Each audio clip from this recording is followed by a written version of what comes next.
Sejam bem-vindos e vamos continuar nosso curso de escrita criativa e falar um pouco sobre a jornada do herói hoje. Então, a definição do que a gente fala de jornada do herói é uma jornada cíclica que está presente em vários e vários mitos. Se não todos, né? Partes dela a gente pode encontrar e interpretar isso como parte de vários dos mitos, várias histórias que a gente escreve, que a gente lê. E isso foi definido pelo Joseph Campbell. Isso lá no meados do século XX, ele escreveu um livro e passou a criar esse tipo de definição. Também é chamado de o monomito. Por quê? Porque é uma estrutura básica de história que a gente escreve ao criar os nossos mitos. As características disso são quais? Olha, são características narrativas que possuem vários pontos em comuns. Então são narrativas que a gente vai ver, que a gente pode ver do Buda, do Gilgamesh, de Cristo. Então a gente pode encontrar vários pontos semelhantes entre elas. Então uma sequência na história que a gente vai vendo que isso segue uma fórmula. É como se seguisse uma fórmula. Então tem elementos básicos que a gente consegue encontrar e observar em qualquer uma dessas histórias.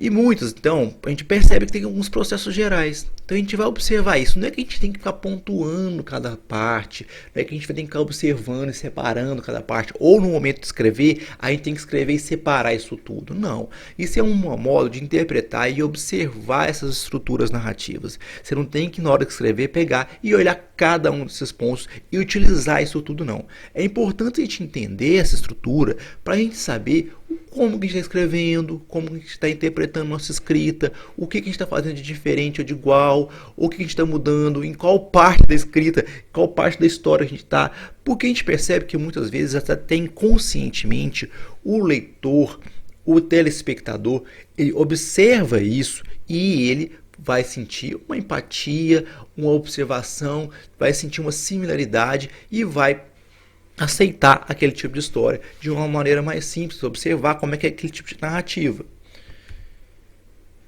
Então esse aqui é o Campbell. Ele que começou com isso, ele dividiu em 3 atos e 17 partes esse tipo de estrutura, essa interpretação que ele tem do monomito. Então ele dividiu dessa maneira. É a única maneira de dividir? É a única maneira de interpretar? Não, gente, não. A gente vai ver que outros autores começaram a fazer definições em número de partes diferentes, juntando algumas partes do que o Campbell colocou, fazendo pequenas interpretações diferentes ali. Então a gente não tem que ver que falar, olha, é tudo igual, é tudo desse jeito. Não, gente. Isso é literatura. A gente não pode ficar criando regras sólidas e tem que ser assim, só tem essa interpretação, só tem desse jeito, não. Certas interpretações, como a do Campbell, são importantíssimas. E outros modos de se interpretar também podem ser muito relevantes. Até o modo de se condensar a estrutura do Campbell em menos partes, né? Ou até observar aquela estrutura de atos, no entanto, com partes menores na hora de definir, na hora de separá-las, é um ponto importante também. E aqui nós temos então a jornada do herói. Vamos falar um pouco disso, um pouco de cada um desses passos aqui. Então são muitos passos que a gente percebe acontecendo e a gente vai discutir cada um deles, percebendo como que eles vão mudando e vão chegando até chegar num ponto em comum de novo. E a gente vai ver o tanto que tantas histórias têm várias dessas partes em comum e citar alguns exemplos disso. Então tudo começa no mundo comum. É o ambiente inicial em que o personagem está. Ali a gente começa a apresentar quem que é o personagem, vamos falar como e onde ele está vivendo, com quem que ele se relaciona, para a gente começar a entender quem que é importante para ele, o que é importante, quais os valores que ele tem naquele momento. A gente vai mostrando o estado da vida dele, que pode inicialmente ser uma vida bastante monótona, algo assim, nossa, que chata essa vida que esse cara leva, que vida comum, né? Uma vida que qualquer pessoa poderia ter. Ou já pode ser uma vida um pouco em transição. Então a gente pode ver, por exemplo, em Matrix, o Neo, lá tá lá, né? Ele tá naquele estado dele lá, vivendo totalmente na Matrix lá, né?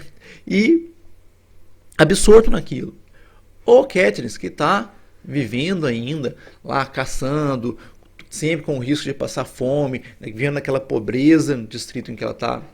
Ou até o Frodo, que vive muito bem, tranquilamente, só esperando o Gandalf aparecer para ter mais uma festa, para ver mais fogos de artifício. É aquele mundozinho comum, um mundo que ele está vivendo. Então o estado que o personagem está, o estado que o indivíduo está aqui, não importa muito assim. Você pode escrever como você quiser, é claro, mas ele está no mundo comum dele. É interessante para você começar a introduzir esse mundo, introduzir o personagem, ver o estado comum que ele está. Porque se você demonstra esse estado comum, fica até interessante de ver o arco do personagem ao longo do tempo, o que a aventura fez para transformá-lo.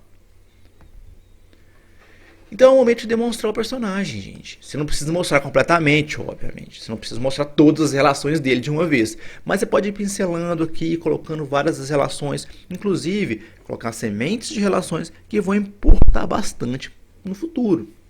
Então é necessário a gente usar isso aqui para criar uma aproximação, uma identificação para um público, para mostrar em que etapa da vida o personagem está, onde que ele está. Então a gente começa a ter expor um pouco do personagem e do mundo aqui já. Aí vem o chamado para aventura. Um personagem vai se deparar com um conflito, tem um conflito aqui agora. Vai tirar ele do estado atual, daquele estado ou de monotonia, do estado onde ele estava lá, né? Isso não precisa ser tão dramático, assim, não precisa algo tão dramático, um momento violento ou uma grande discussão, não tem que ser algo muito dramático. Por exemplo, no caso, quando lá em Jogos Vorazes a gente vê a Katniss e a irmã dela passando pelo problema da irmã dela ser chamada para os jogos, isso é um momento de muito impacto, de um drama extremamente elevado. No entanto, quando a gente vê o Luke achando lá a imagem da Leia no R2-D2, não é o mesmo tipo de drama, o mesmo momento que se envolve. É só um ponto que tira o Luke daquele estado de monotonia que ele vivia. Claro, lembrando, não precisa o personagem ter um estado monótono. Eu estou citando simplesmente o exemplo disso aqui, né? Então não precisa ser nada muito dramático, só vai tirar o personagem daquela zona de conforto dele. Então é legal que o desafio seja algo importante para colocar o personagem na jornada. Então seja algo que se relacione muito com aquela jornada dele. É interessante fazer isso para a gente começar a criar aquele arco, aquele ponto da história, para não ficar só parecendo uma jogada vazia. E aí, em um certo momento, pode ter recursos do chamado, né? O personagem vai estar cheio de medo, cheio de conflito, né? O que é importante, porque está no processo de mudança.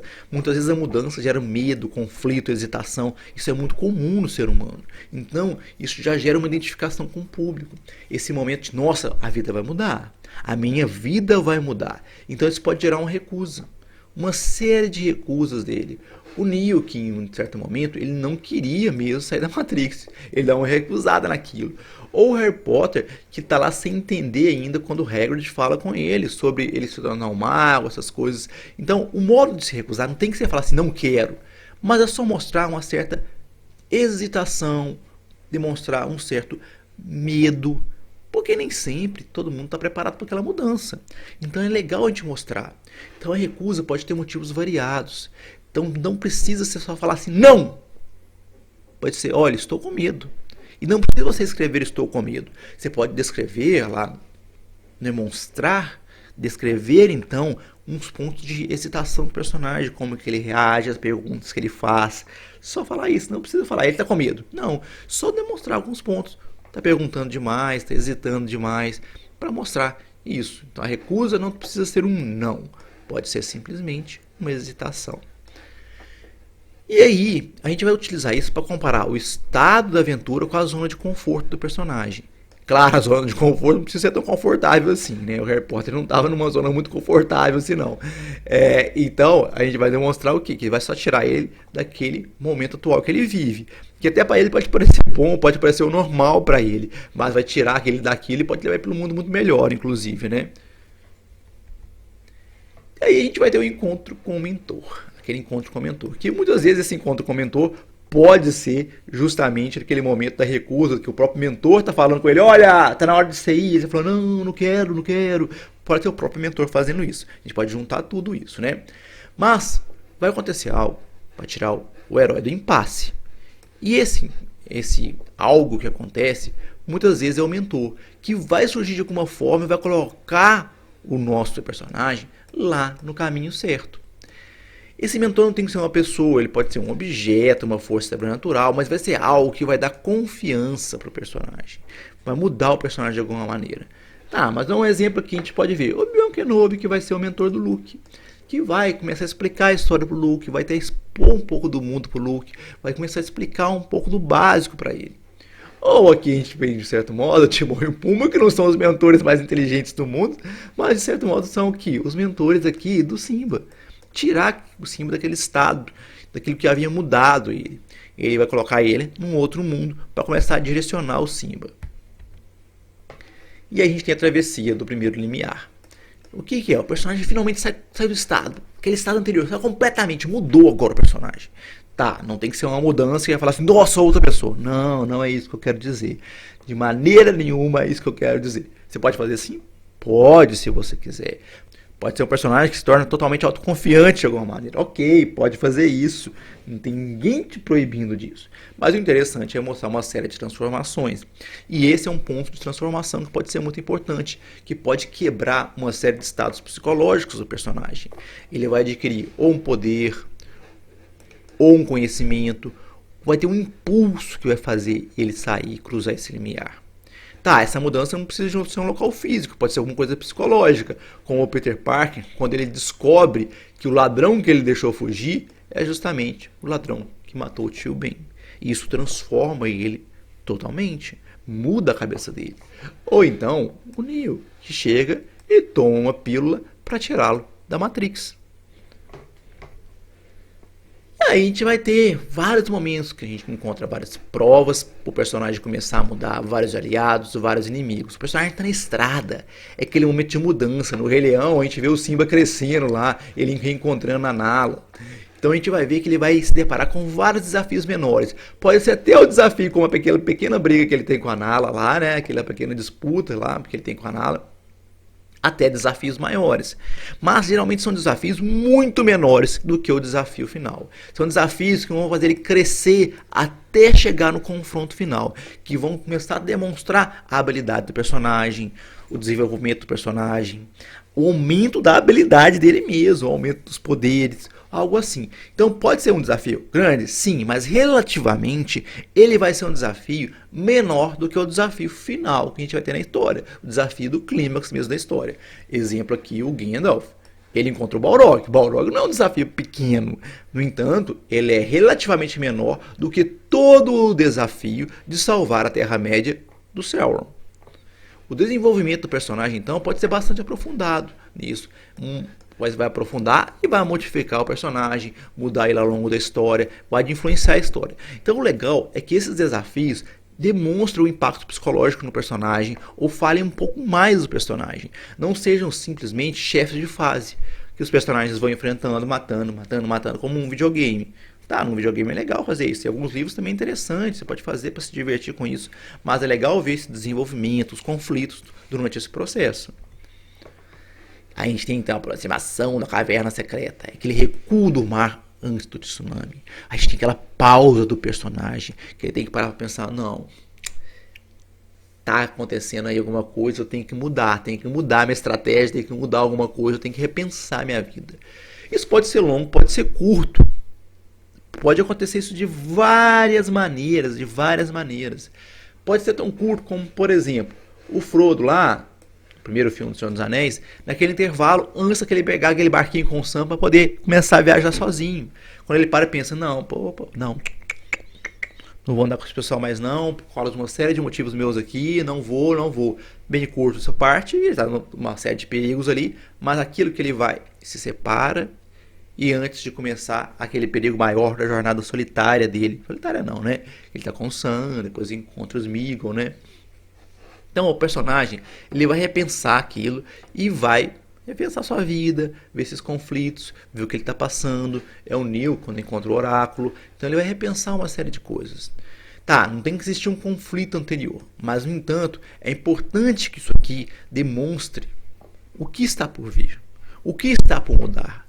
Outra parte da história que vai ser muito relevante. É importante demonstrar isso. É importante demonstrar a reflexão do personagem. Tá, você não precisa descrever em pontos lá. Olha, estou pensando isso, estou pensando aquilo. Mas você pode descrever aqueles processos, aqueles meandros do personagem mudando, do personagem conversando com outros, mudando de ideias, se preparando, treinando. Então acontece a aprovação. O herói precisa passar por uma aprovação para cumprir o seu destino. Essa aprovação, gente, não precisa ser o próprio herói passando por alguma coisa, o próprio herói chegando e enfrentando alguma coisa. Não precisa ser isso, tá? Mas é algo que é um momento importante. Pode ser um combate, pode ser sim um combate. Muitas vezes é legal descrever um combate aqui, né? Escreve um combate, pode ser uma derrota que o personagem sofreu, seja uma derrota política, seja uma derrota física mesmo, né, de uma briga que ele teve, né, mas isso vai abater o psicológico dele. De algum modo você abate o psicológico dele. Como, por exemplo, uma provação que é o Simba quando ele encontra o Rafiki. Isso é uma espécie de provação que ele tem, que vai impactar no psicológico dele. Ou quando o Luke vê o Obi-Wan enfrentando o Darth Vader e, infelizmente, perecendo diante do Darth Vader. Isso transforma o Luke, isso transforma, impacta o personagem e vai mudar o modo como ele vai falar assim, olha, tá na hora de eu realmente enfrentar meu objetivo. Eu perdi meu mentor, ou eu enfrentei o meu medo, eu aceitei minha história. E desse modo, ele chega e fala, agora eu tenho que ir. Agora eu tenho que enfrentar esse desafio mesmo. Então ele vai ter uma recompensa sobre todo esse esforço, como por exemplo, o Simba que reencontra lá o seu pai, lá no céu, nas nuvens, né? Ele revê e fala, olha, agora tô bem comigo mesmo, encontrei meu pai e tô me refazendo com a minha história. É o Luke que é reconhecido para realmente ser um soldado mesmo, né? E isso para ele se torna importante. E começa aquele caminho de volta. Um caminho de volta para quê? Porque tudo parece estar melhor. E aí é o momento de começar aquele desafio para chegar no clímax. O caminho de volta que chegou e parece que tá bem? Não necessariamente está, né? Como Ulisses quando chega de novo lá na casa dele e parece que chegou em casa, que bom, cheguei em casa. Mas chegar em casa não necessariamente é algo que fala assim, ok, tá tudo bem. Não, ele chega em casa e aí começa o momento do enfrentamento final. E aí é quando vem o clímax final. É quase o fim, quase o fim. É quando surge o inimigo, quando chega o Frodo lá, ele vai finalmente jogar o anel lá no poço para destruir aquele anel. Sabe? É aí quando acontece. Enfrenta-se o maior dos desafios. E então, esse desafio é enfrentado, geralmente é derrotado, e a gente vê que o herói vai renascer daquilo. O herói venceu aquele desafio e nasce daquilo. Sabe quando a pessoa está toda destruída, parece que caiu, desabou o castelo em cima dela, e ela ressurge, e toda surge e fala, deu certo, eu enfrentei e deu certo isso. E renasce, muitas vezes vai renascer melhor, você vai completar o arco do personagem aqui. E ele tem condições de voltar para salvar o mundo, voltar com o que ele precisava, né? Voltou do submundo, voltou e poder mudar, modificar todo mundo. Vai completar mesmo a jornada dele. Vai ter o reconhecimento de tudo que ele fez. Quem não acreditou no personagem, ou prejudicou, pode até sofrer algumas pequenas consequências disso no final. Mas a gente vai ver o personagem lá recebendo a sua medalha. Tava lá quem acreditou nele do lado dele, muitas vezes, recebendo todo o apoio. E a gente vai ver isso. E claro, pode ser que algumas vezes o personagem não receba a medalha que ele precise, né? Que ele deveria ser reconhecido, como acontece. Mas a gente pode ver isso acontecendo. E é bem isso, gente. Espero que tenham gostado aí. Não se esqueçam de ativar o sininho, se inscrever no canal e deixar seu like.